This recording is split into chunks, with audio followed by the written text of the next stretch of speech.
Some people have a hard time letting go, and Carl Tanzler may have had the hardest. He became obsessed with one of his patients, and this obsession led him to do some bizarre things. This may be one of the most twisted cases we have ever covered to date. So let's get into the crazy story of Carl Tanzler and his messed up relationship with a corpse. Viewer discretion is advised.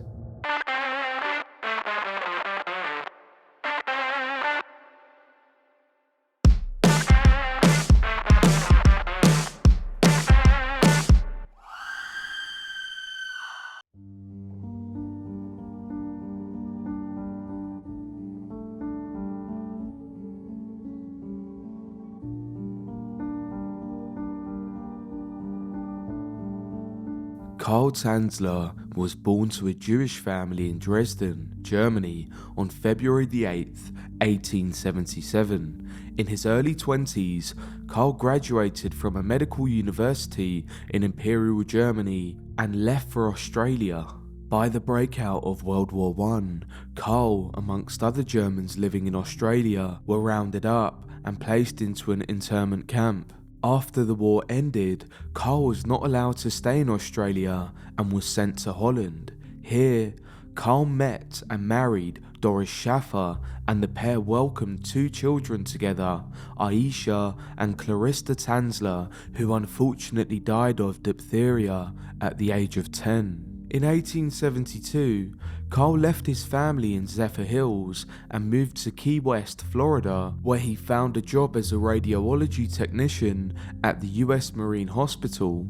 At this point, Carl began going by the name Carl von Kossel. When he was asked why he changed his name, he told a story of how a relative of his, a German noblewoman named Countess von Kossel, visited him as a ghost throughout his childhood. Carl also claimed he would have ghostly visions and dreams about a dark-haired young woman who he was destined to be with. This woman wasn't his wife. Carl was known throughout his new era as being rather eccentric. He told everyone he could that he had 9 degrees and was very wealthy. Carl walked with a cane and showed off various watches he would say was given to him by the Tsar of Russia. 3 years after the move, on April 22, 1930, a young Cuban-American woman by the name of Maria was brought to the hospital. Maria, also known as Eleanor, was a Cuban-American born in Key West in Florida on July 31, 1909. She was a devoted Catholic who loved watching Rudolph Valentino films, cooking for her loved ones, and also going out dancing at La Brisa. Eleanor was farmed locally for her natural beauty and bright smile. Friendly, charming, and absolutely gorgeous, some reports claim that tourists would stop her on the street, believing she was famous. And well, if things had turned out how she hoped, she absolutely could have been.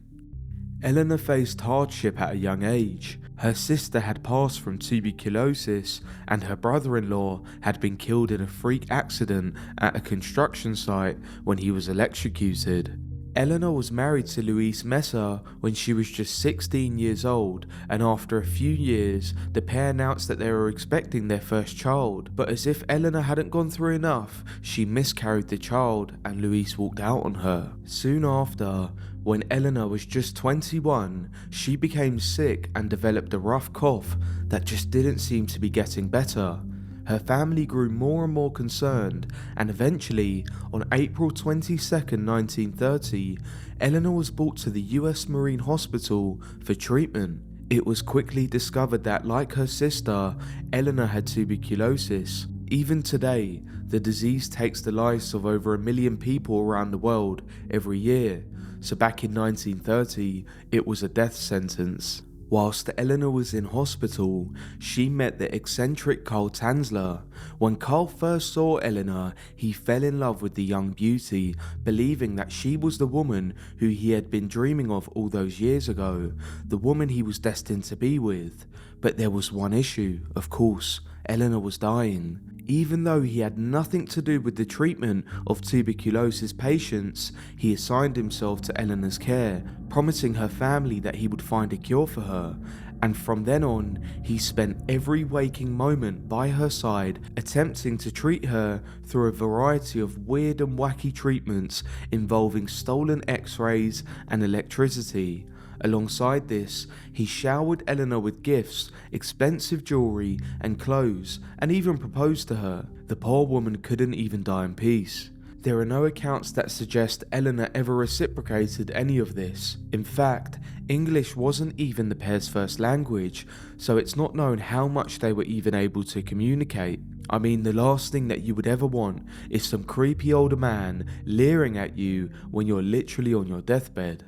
Obviously, none of Carl's experimental treatments worked, and Eleanor eventually died on the 25th of October 1931, over a year after she was first diagnosed. It goes without saying that Carl was devastated. In his mind, he had spent half of his life and travelled the world in search for his dark-haired beauty queen, only for her to die before they can even begin a life together. Eleanor's family began making arrangements for her burial, but they could just not shake her weird, inconsolable doctor.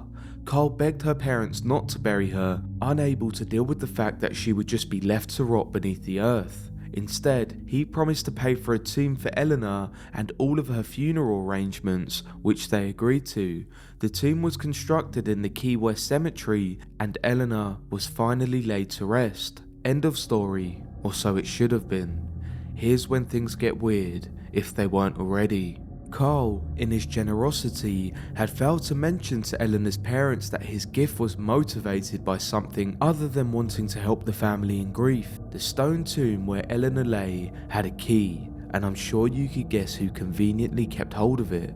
Yep, Carl Tanzler. Death did not part this man with his creepy fantasies. Over the next few years, Carl began visiting the tomb and under the cover of night would let himself in. Here, he would sit and talk with his dearly beloved for hours on end. Time eventually took its toll on Eleanor's body, and Carl desperately tried to keep her looks for as long as possible, injecting formaldehyde into her body almost every single day in order to maintain her appearance. But that's not all. Around 2.5 years after Eleanor died, in 1932, Carl lost his job at the US Marine Hospital and now found himself with a lot more free time to spend with Eleanor. But Carl was haunted by the ghost of his long-lost love, crying out to him in the night, begging him to let her out of the tomb. Carl, delusional, unemployed, and with a lot of free time on his hands, came up with a plan. One night in April 1933, Carl went over to Key West Cemetery, toy wagon in hand, and snuck into Eleanor's tomb. Only this time, when he emerged, he wasn't alone.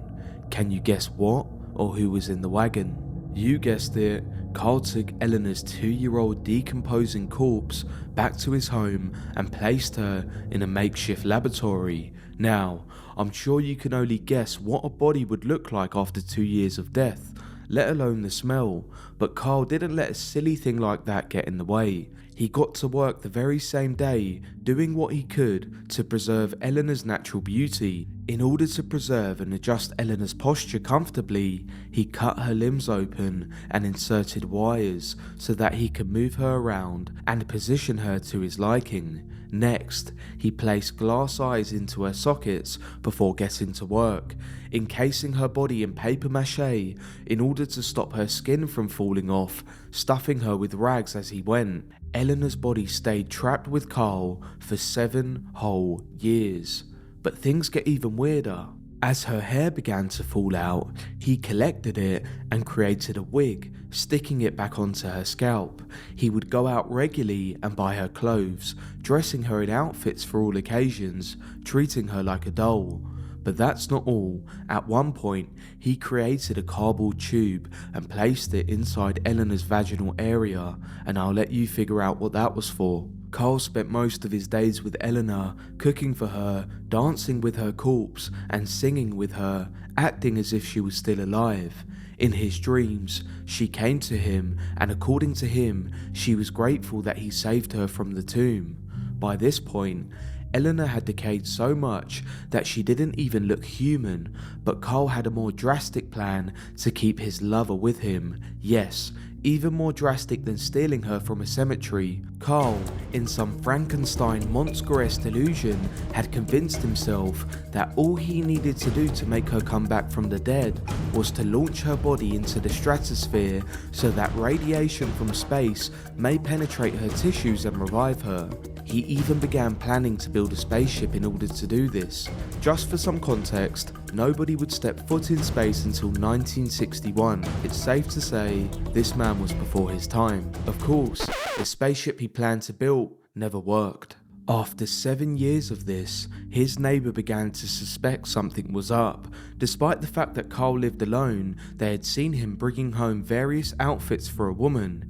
When pushed, he told his neighbours that they were simply for his wife, but they had never seen a woman enter or leave his home. But some witnesses had seen Carl's shadow through the window dancing with a life-size doll. Had the eccentric man really cracked? Eleanor's sister, Florinda, heard rumours and began questioning the whole affair.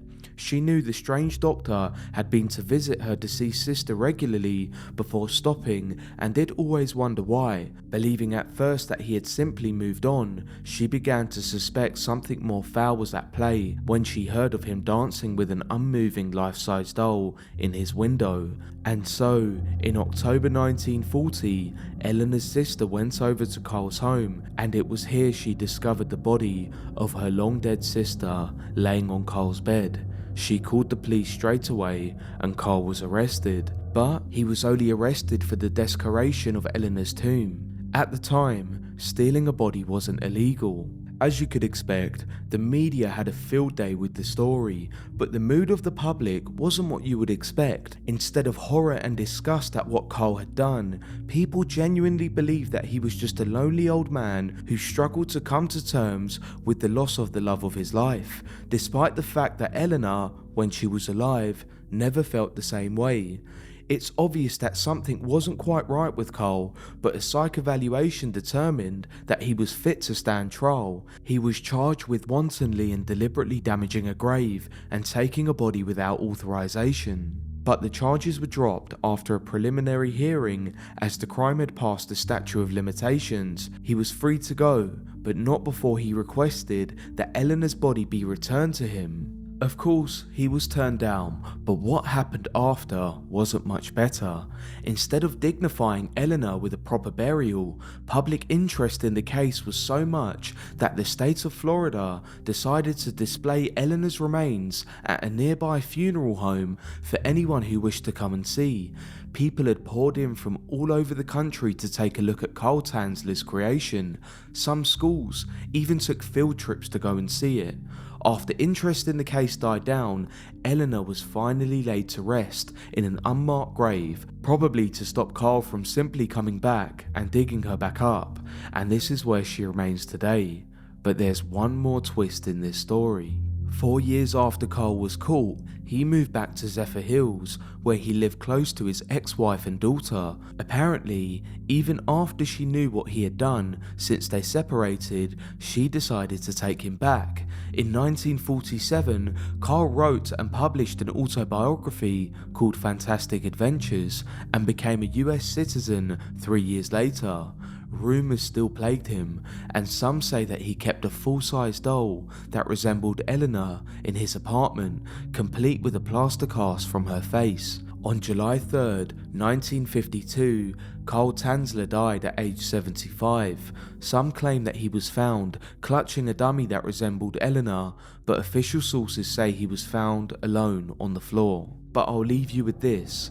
There have been rumours that after Eleanor was buried, once and for all, Carl managed to track down the location and swap his dummy for the real thing, living out the rest of his days with his creation. Well, they do say true love never dies. Do you think Carl managed to secretly find his way back to Eleanor? That's it for today, everyone. I hope you found it interesting. If you like these sorts of videos, please let me know in the comments down below and subscribe to the channel because there's something new to see here every day. Hopefully, I'll see you guys in the next one.